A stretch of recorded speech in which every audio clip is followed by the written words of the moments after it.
Eu aposto que você achou que havia um erro nesse vídeo. Provavelmente até tentou ajustar o volume do seu dispositivo. Pois é, a audição exerce um papel fundamental no desenvolvimento e na cadeia das relações interpessoais. Você já parou para pensar que existe uma considerável parcela da população que não alcança a saúde bucal de forma plena por conta das barreiras comunicativas? Me chamo Ana Clara Ribeiro e hoje irei apresentar o meu trabalho intitulado de Produção de Vídeos em Libras para Educação e Saúde Bucal, Novas Ferramentas para Deficientes Auditivos, orientada pela professora mestra Norma Lúcia Luiz Sampaio e orientado pela professora Vivian Caroline de Freitas Magalhães. Bom, a educação em saúde é um importante instrumento de conscientização quanto à necessidade de prevenção ou diminuição de riscos de uma determinada doença. E esse processo educativo, ele visa a apropriação temática pela população, por meio do aumento de sua autonomia no próprio cuidado e também no debate com profissionais e gestores para que eles alcancem uma atenção em saúde de acordo com as suas necessidades.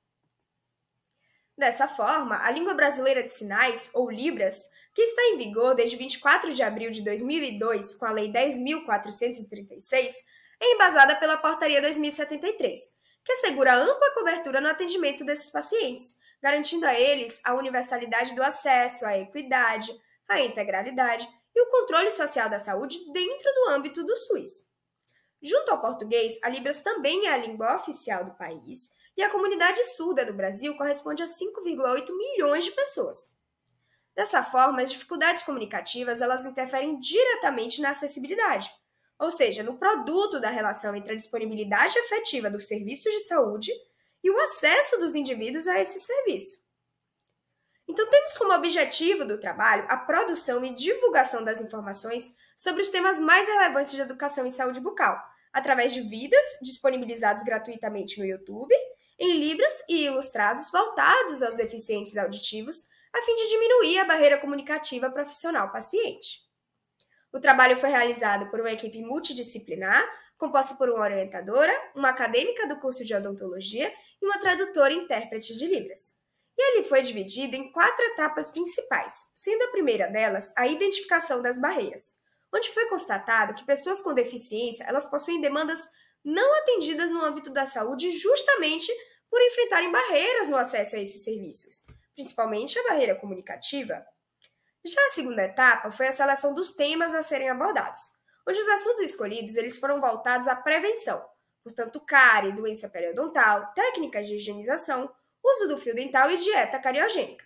Foi feito a partir da consulta online nas bases Cielo, PubMed e BV Saúde, utilizando as palavras-chave cárie dentária, dieta cariogênica, doença periodontal, higiene bucal, acesso a serviços de saúde, pessoa com deficiência e saúde bucal.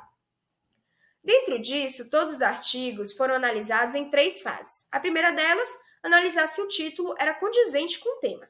Em seguida, era feita a leitura do resumo e, por fim, a leitura completa dos artigos selecionados.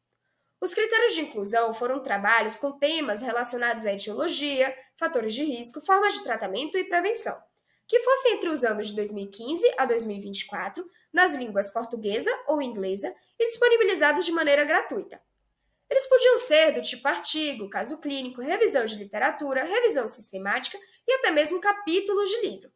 Além disso, em busca de mais artigos que contemplassem os assuntos abordados, também foi feita uma busca manual da literatura. Então, a estratégia inicial resultou em um total de 3.248 artigos, que após a leitura dos títulos foram reduzidos para apenas 237. Com a leitura dos resumos, 218 foram excluídos, restando apenas 19 artigos, que juntando a busca manual totalizou 37 artigos. A terceira etapa foi a elaboração de roteiros, onde a base científica foi selecionada de maneira manual, a linguagem utilizada foi inclusiva e acessível ao público, de modo que atendesse a qualquer faixa etária. Até porque, para além de atender a todas as idades, um dos principais problemas é a escassez de terminologias específicas em Libras dentro da odontologia. Por fim, a quarta etapa foi a elaboração e a divulgação de vídeos. Foram disponibilizados no YouTube, que consiste em uma plataforma fundada em 2005, que possui mais de 1 bilhão de usuários espalhados pelo mundo, sendo o meio mais amplo para a divulgação da informação. Para a padronização e o melhor entendimento do público, o conteúdo ele foi produzido em fundo branco, com a apresentadora e intérprete vestindo roupas pretas e também contou com ilustrações e legendas para auxílio das informações. 5 vídeos de curta duração foram confeccionados com os temas anteriormente citados. E agora eu vou deixar aqui para vocês o trecho de um dos vídeos publicados. Chiclete e muito mais. Além disso, a textura e a frequência do consumo do alimento também importa. Comidas pegajosas acabam grudando mais aos dentes e comprometendo a capacidade de autolimpeza da nossa boca. Chiclete e muito mais. Além disso, Bom, que existe uma dificuldade comunicativa entre o paciente surdo e o dentista não é nenhuma novidade. Mas fomentando ainda mais essa barreira, existe a falta de conhecimento sobre a prevenção odontológica por parte da comunidade surda, e também quanto aos instrumentos de educação que deveriam ser usados pelos profissionais. O estudo de Pereira e colaboradores de 2017, realizado com 30 indivíduos da Associação de Surdos de Natal, por meio de questionários sobre a vivência e experiência no consultório odontológico, concluiu que apenas 30% dos indivíduos com surdez entendem plenamente todas as orientações passadas dentro do consultório odontológico. Aproximadamente 57% não têm todas as suas dúvidas sanadas. Também foi constatado que 70% dos participantes do estudo consideram que os profissionais eles não estão preparados para atender os pacientes com a deficiência auditiva. Então, diante dessa análise feita e dos temas selecionados, dividiremos esse tópico em doença cárie, doença periodontal, higiene bucal e dieta cariogênica.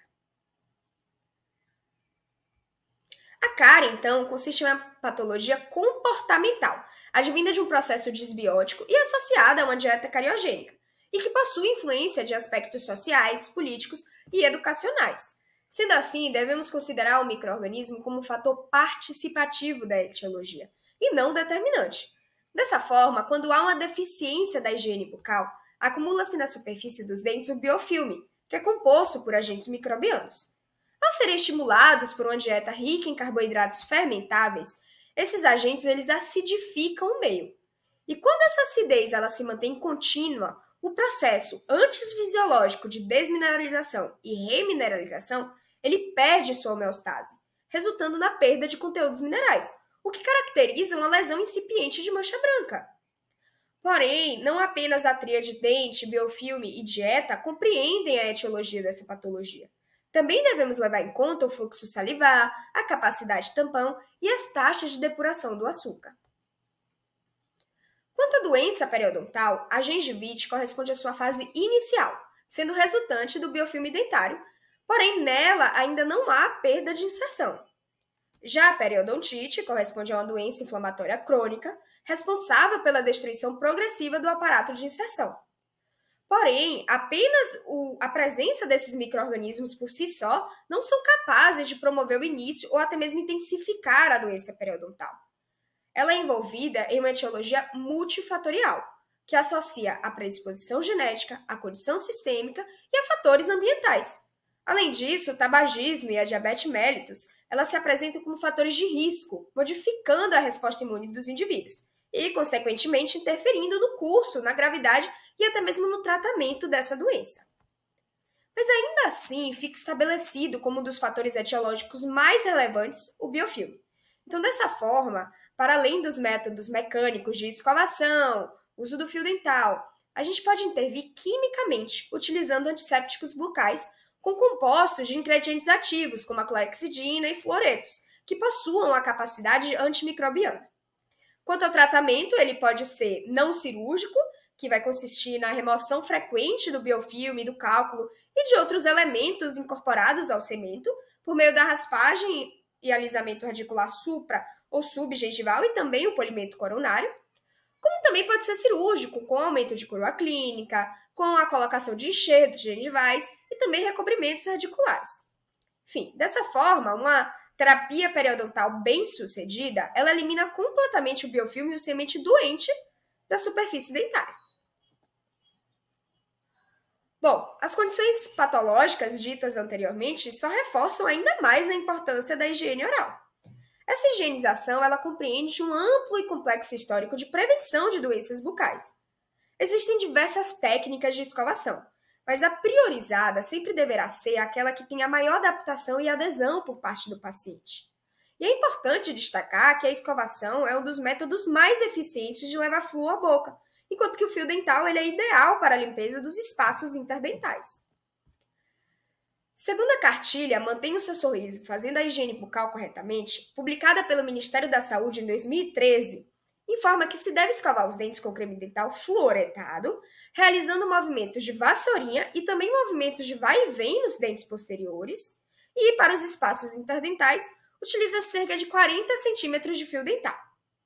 Quanto ao flúor, corresponde a uma medida muito importante de ser aplicada, já que ele possui a capacidade de remineralizar a estrutura dentária e também de modificar a relação dose-resposta entre o açúcar e a cárie. Quanto à dieta cariogênica, os açúcares presentes na dieta, eles são utilizados para o metabolismo energético das bactérias do biofilme, ofertando a essas bactérias substratos que influenciam qualitativa e quantitativamente nesse biofilme bacteriano e também no nosso fluxo salivar. Se vocês observarem, cada vez mais os alimentos ultraprocessados vêm ganhando espaço na alimentação dos brasileiros. E esses alimentos, eles possuem baixo teor nutricional e são ricos em gorduras e carboidratos refinados, com elevado teor energético. Então, dessa maneira, torna-se papel do cirurgião dentista a orientação quanto aos meios de prevenção às doenças que acometem o meio bucal. Além disso, por meio da solicitação de diários alimentares, onde o indivíduo ele deve registrar o que foi e a quantidade que foi ingerida durante um determinado período de tempo, o dentista deve orientar quanto à substituição de alimentos cariogênicos para alimentos não cariogênicos. Diante do exposto, conclui-se que a produção de vidas utilizando a língua brasileira de sinais pode ser um instrumento valioso na luta contra as disparidades comunicativas, já que estimula a autonomia e promove um acesso mais qualificado à educação em saúde por parte dos indivíduos com deficiência auditiva. Porém, durante o processo de produção desses vídeos, uma grande barreira enfrentada foi a ausência de termos voltados ao âmbito odontológico, sendo identificada a necessidade de criação e implementação de novos sinais, para que possamos aumentar ainda mais a promoção de saúde a esses indivíduos. Essas foram as referências utilizadas para a confecção do trabalho. E por fim, deixo aqui o QR Code. Basta apontar a câmera do celular que você será automaticamente direcionado para o canal. E lhe convido a assistir aos vídeos disponibilizados e também a compartilhar para que possamos divulgar cada vez mais esse projeto. Obrigada!